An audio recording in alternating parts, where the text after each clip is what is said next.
Abala ang lahat nang dahil sa dami ng bisita. Ipinakilala rin ni Vera si Arabella, sa iba dahil si Damon naman ay tamad magsalita.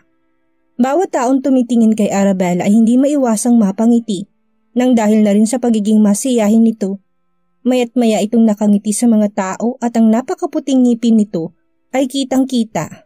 Sabay na patingin ng lahat sa pinto nang dumating si Marjon at Marvin at nasa tabi nila si Lenny at Joe. Na-late lang ang dalawa dahil pinagpalit pa nila ito ng damit habang ang dalawa naman ay tumatakbo papalapit kay Arabella. "Tita Ara!" Sigaw ng dalawa at tumingin naman si Arabella at yumakap ang dalawa sa kanyang magkabilang hita. Habang ang tao sa paligid ay hindi maiwasang matawa. "Kumain na ba kayo? Kain na muna kayo, Marjon at Marvin. Pakiasikaso muna itong mga bata at huwag lang kayong lalayo." Tumango naman ang kambal at sumama rin agad ang dalawang bata. Habang nakatayo si Arabella, siya ay nakangiti. Kitang-kita ang saya na bumubuo sa mukha nito. Bigla rin itong naisip si Homer at Chiron. Napalunok tuloy ng laway si Arabella at hindi niya alam kung bakit siya biglang kinabahan.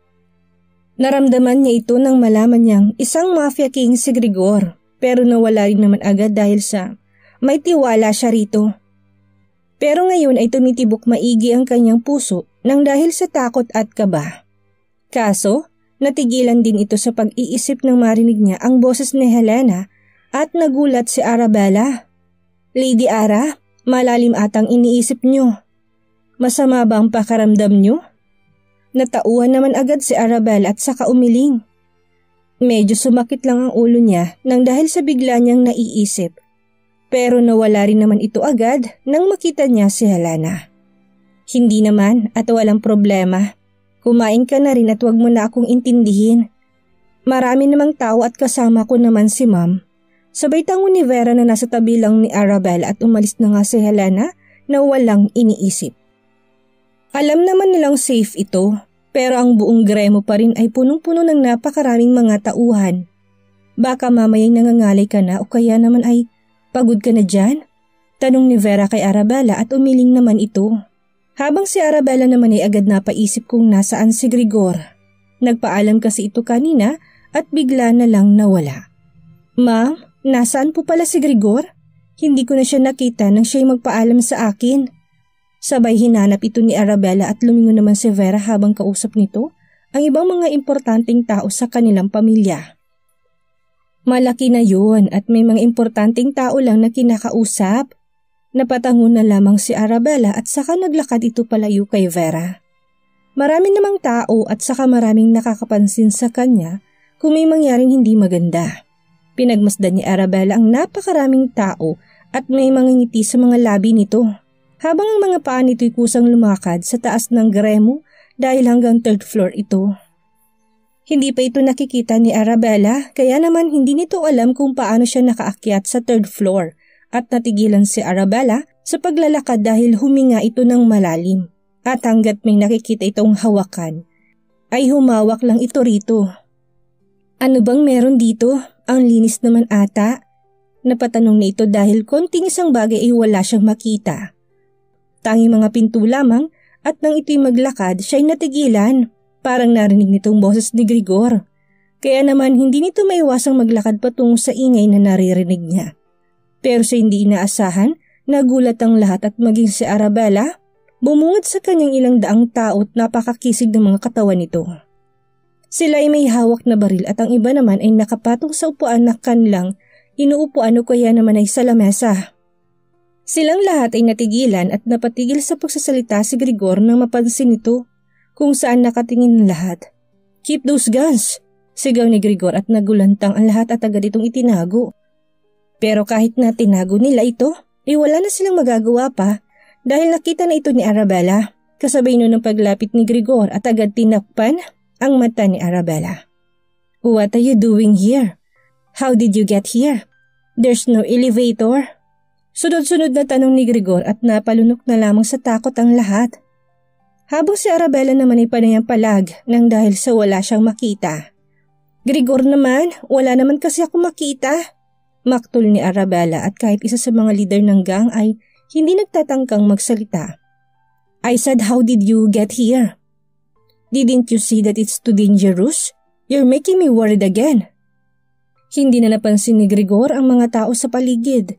Bastang alam niya ay naiinis siya ngayon sa asawa nang dahil sa ginawa nito. Napakamot naman bigla si Arabella at saka ngumiti. Hindi nito iniisip ang sasabihin ni Grigor. Bastang alam niya ay nag-aalala siya. Kaya niya ito hinahanap. Nag-aalala lang naman ako sa'yo. Akala ko kasi na paano ka na. Hindi alam ng lahat kung sila ba'y matatawa kay Arabella. Paano naman mapapaano ang isang mafia king? Samantalang walang nagawa si Grigor at halos masabunutan na lang niya ang kanyang buhok at napatingin si Arabella kay Changsu. Lumapit naman agad dito si Arabella dahil namukhaan niya ito. Bukod kay Frago na nakatayo sa gilid ay ito lamang ang kilala niya sa muka pero hindi niya alam ang pangalan. Hello, ano pangalan mo? Tanong ni Arabella at nanlaki naman ang mata ni Changsu. Halos itinuro na niya sarili niya na sa ganun ay makasigurado siya na siya ang tinatanong nito. Ako po ba, Lady Ara? Tanong ni Changsu at tumango naman ito sa kanya. Changsu po, Lady Ara. Sabay tungo nito. Kinakabahan pa nga si Changsu dahil hindi niya alam ang rason ni Arabella kung bakit siya tinatanong nito at pinagpapawisan ito ng malamig at hindi magawang itunghay ang leeg. Pero natigilan si Changsu nang bigla niya marinig ang sinabi ni Arabella at nahiya ito bigla. Hindi ka ba mangangalay niyan? Masakit sa leeg ang tumungo ng ganyan katagal. Ganito dapat. Sabay tinunghay nito ang ulo ni Changsu. Pasensya na po. At tutungo na naman sana ito pero nakita niyang sumenya si Arabella. Naku, iyan ka na naman. Hindi naman yan kailangan. Sermon ni Arabella at tumangon na lamang si Changsu at pasimpleng tumingin kay Grigor. Wala naman itong reaksyon kaya medyo nakahinga na rin ito ng maluwag. Wife, what are you doing here? Aren't you with Mom? Why are you here? Sumama naman biglang mukha ni Arabella sa sinabi ni Grigor. Parang pinapalabas nito na ayaw niyang nandito si Arabella. Kaya inis itong lumapit kay Grigor at sumingkit ang mga mata. Bakit? Ayaw mo ba ako nandito ako? Gusto mo bang umalis na ako? Kahit na gawin itong maging mataray ay hindi ito nagmumukhang mataray. Cute na cute ito sa paningin ng lahat at mukha talaga itong anghel. Of course not. I didn't say anything. Sambit ni Grigor at napahawak na lang ito sa sentido. Wala naman itong panama kay Arabella kahit ni isa pa itong mafia king. Halos tumulo na ang laway ng mga gang leader nang dahil sa hindi sila makapaniwala sa itsura nito sa personal. Talagang mas maganda itong pagmasdan sa personal at mas makikita mo ang pagiging anghel ng kanyang muka. Kaso, sa hindi inaasahan, natigilan ang lahat ng marinig nila ang sinabi ni Arabella dahilan nakabahan sila. Are those real? Ang daming baril kanina. Totoo ba yun? Parang kumikinang ang mga mata ni Arabella at hindi naman makapaglihim si Grigor. Alam nitong nakita na ito ni Arabella kanina at wala na silang dapat ilihim pa dahil alam na rin ito na isa siyang mafia king. They are real. Do you want to see? Nalalaki ang mga mata nila at lalo na si Frago. Wala itong kaalam-alam at hindi maiwasan na magtanong. Boss, anong pinagsasabi niyo? Naku, wag po kayong mag-alala, Lady Ara. Hindi po totoo ang mga baril na. Hindi na ituloy ni Fragong sasabihin niya ng pangunahan ito ni Grigor. It's okay, she already knows it. Sabay labas ng baril at tinanggal ni Grigor ang bala ng kanyang baril at saka binigay kay Arabella. Here. Hinawakan naman ito ni Arabella at gamit pa niya ang dalawang kamay. Mabigat kasi ito at tanging kutsilyo lang ang kaya niyang hawakan at iba to. Wow! Totoo nga! Manghang-mangha ito para itong bata. Sabay hindi pa rin makapaniwala si Frago at si Changsu na alam na ni Arabella ang about sa kanilang boss, habang ang iba naman ay nakatayo lang at nakikinig sa usapan ng dalawang mag-asawa sa unahan. Pwedeng dito na lang ako? Makikinig na lang din ako habang nagsasalita ka? Ayoko dun sa ibaba. Malungkot ang sabi ni Arabella at umiling naman agad si Grigor. Ayaw niyang marinig ni Arabella ang kanilang pag-uusapan para sa plano nila kay Homer. Hindi pa rin kasi sigurado si Grigor kung kailan magbabalak na sumugod si Homer. Pero ang tanging pinangahawakan niya ay ang sinabi nito na kapag naipanganak ng sanggol sa sinapupunan ni Arabella. Hindi pa rin pwede. Ihahatid na lang kita sa baba. Kaso, kahit na anong gawin ni Grigor, ay hindi nagpapatinag si Arabella. Buti na lang talaga ay may earphone siya sa bulsa.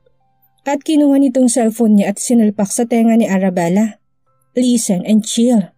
Tumangon naman si Arabella at nakikinig ito sa musika habang nagsasalita si Grigor sa unahan. I don't know where to act and where to start. I just want to say that I want you to protect my wife.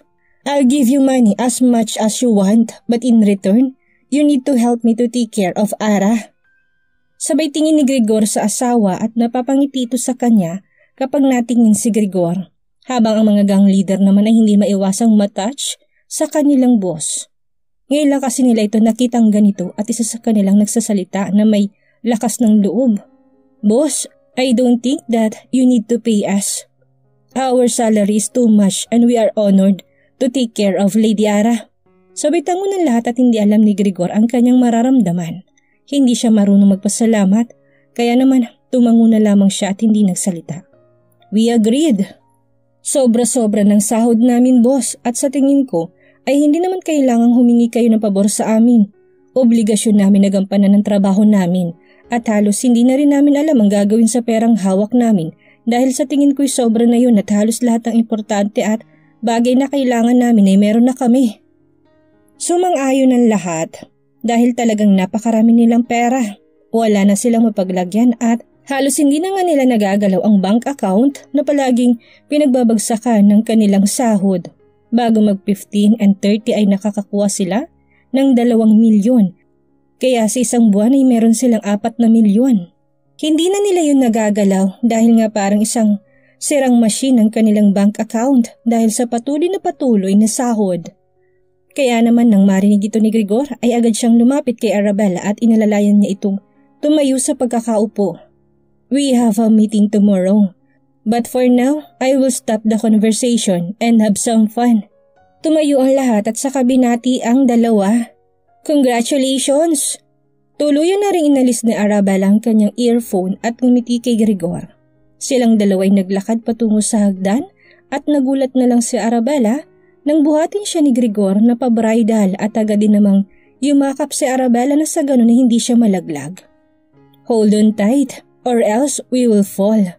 Napatawa ng mahina si Arabella at mahigpit nitong niyakap si Grigor. Sa kanilang paglalakad, ang mga tao sa baba ng gremo ay hindi maiwasan ng mapapalakpak na makita nila ang dalawa. Puno ito ng pagmamahalan at ang mga bisita ay puno ng saya sa kanilang mga labi. Natapos na nga ang kasal ni Grigor at Arabella at kauuwi lang nila sa hacienda. Ang mga regalo ng mga bisita ay nasa isang kotse at hindi pa nga ito kasya. Sa dami ng taong dumalo ay bawat isa sa kanila ay may regalo.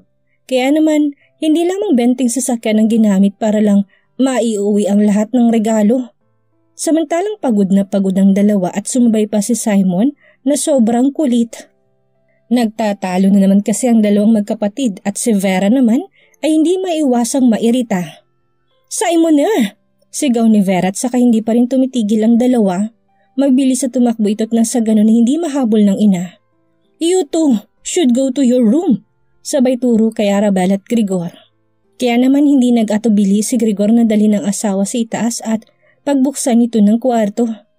Are you tired? Do you want to sleep? Tanong ni Grigor at ginabi na kasi sila sa gremo. Kaya naman maaring pagod na talaga si Arabella. Tumangon naman ito't saka tumabi sandali si Grigor para patulugin ang asawa. Wala silang balak na mag-honeymoon dahil ayaw niyang gawin ito dahil buntis si Arabella at malaki na ang tiyan.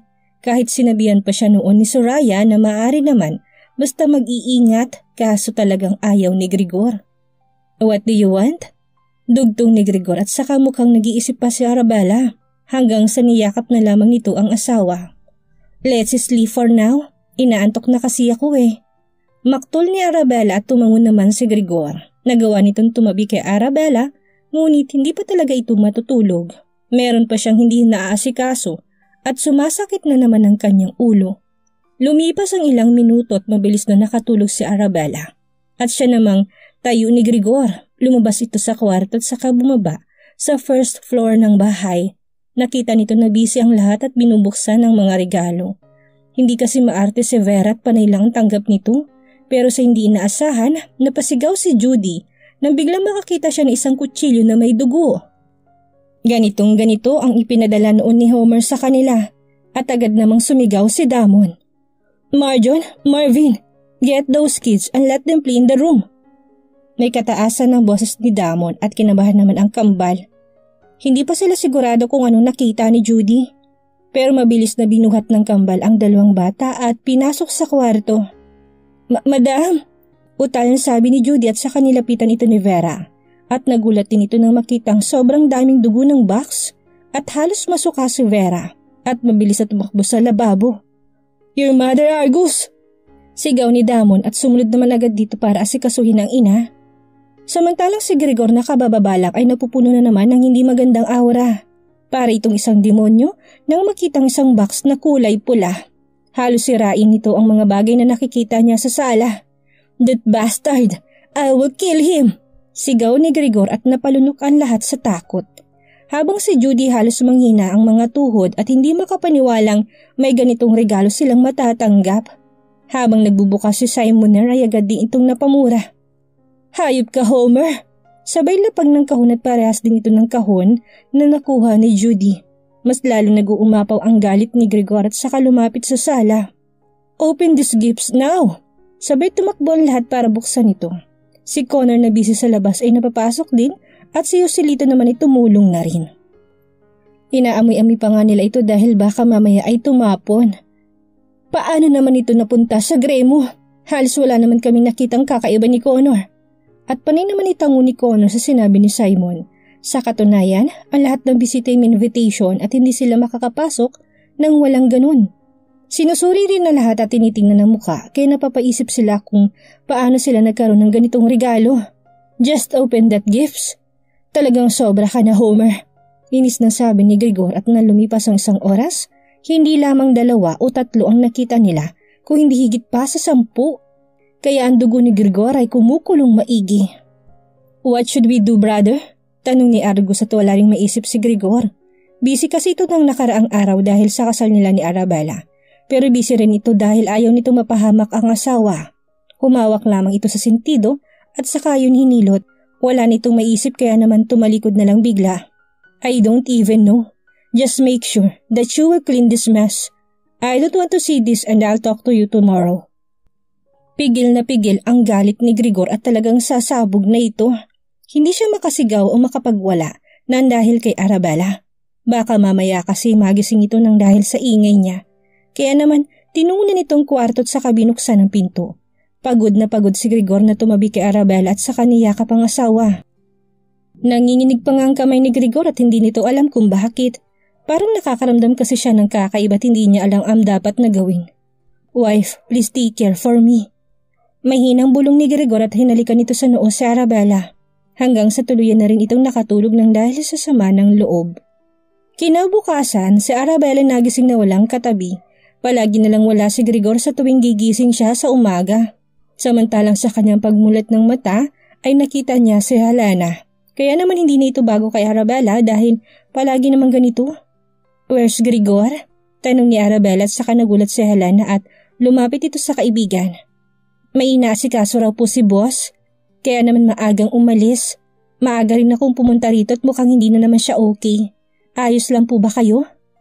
Tanong ni Helena at hindi nito maiwasang mag-alala sa kaibigan. Si Gregor ang iniisip ko, Helena. Hindi ko alam kung anong nangyayari. Malungkot na sabi ni Arabella at saka tumayo ito sa pagkakaupo. Inalalayan ito agad ni Helena at saka bumaba sila sa 2nd floor. Sumakay ito sa elevator at nang sila'y bumaba, napansin ito ng mga katulong at agad nilapitan ni Butler Tad. Good afternoon, Lady Ara. Do you sleep well? Masaya ang tanong ni Butler Tad at inaasahan na rin nila ang mga ngiti nito sa labi. Opo naman at saka tanghali na pala. Opo, Lady Ara. Hindi rin namin kayo magising dahil baka mamaya pala ay masama inyong pakaramdam. Sagot ni Butler Tad at nilibot naman ni Arabella ang kanyang tingin. Napansin ito na parang walang katao-tao at hindi rin ito nakikita si Vera at Damon. Kaya muli siyang tumingin kay Butler Tad. Bakit parang walang tao? May problema po ba?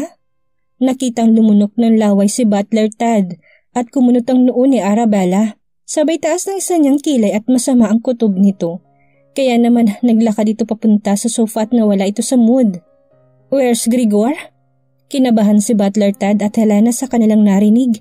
Kasunod nun ang pagpasok ni Judy at nakaramdam ito ng hindi magandang tensyon at aurang nanggagaling kay Arabella. Ngayon lang nila narinig ang boses nitong napakalamig at parang galit. "I said, where's Grigor?" Pangalawang ulit na itong tinanong ni Arabella pero walang sumasagot sa kanila. Kaya naman tumayo si Arabella at saka lumabas sa asyenda. "Sandali lang po, Lady Ara!" Sigaw ni Judy at napatingin ang mga nagtatrabaho sa asyenda. Ang mga hardinero at iba pang katulong ay napatingin sa anghel. Babatiin sana nila ito nang magulat sila na sumigaw si Arabella. "I said, where is Grigor?" Natigilan ang lahat at biglang umiyak si Arabella. Hindi nila alam ang gagawin at sumenya si Butler Ted at mabilis na sinara ang gate ng asyenda. Alam nilang masama ito sa kalusugan ni Arabella pero hindi nila ito hahayaang makalabas ng asyenda. Kaya naman panay ang suyo nila rito pero ayaw nitong tumahan. "I said, where is he? Did something happen to him? Bakit hindi kayo makasagot?" Napupuno ng iyak ang buong hasyenda at ang mga bodyguard ni Arabella ay natatakot din habang nakatayo sa gilid. Hindi nila alam ang gagawin at ngayon lang nila ito nakitang umiyak. Naawa sila rito at maging sila rin ay hindi alam kung nasaan si Grigor. Tanging mga tao lamang sa mansyon na nakakaalam. "Huminahon po muna kayo, Lady Ara. Masama po sa kalusugan niyong ganyan. May importante lang ginagawa si boss at hindi po namin alam dahil siya lang po ang nakakaalam." Patuloy na ginagawa ng paraan ni Butler Ted ang lahat ng sa ganun ay mapatahan nila ito. Kaso habang tumatagal ay mas lalo itong umiiyak. Nabibingi na nga ang iba dahil kapag naririnig ito ni Grigor ay siguradong magagalit ito. "Sabi ko, si Grigor ang gusto ko. Bakit wala na naman si Grigor?"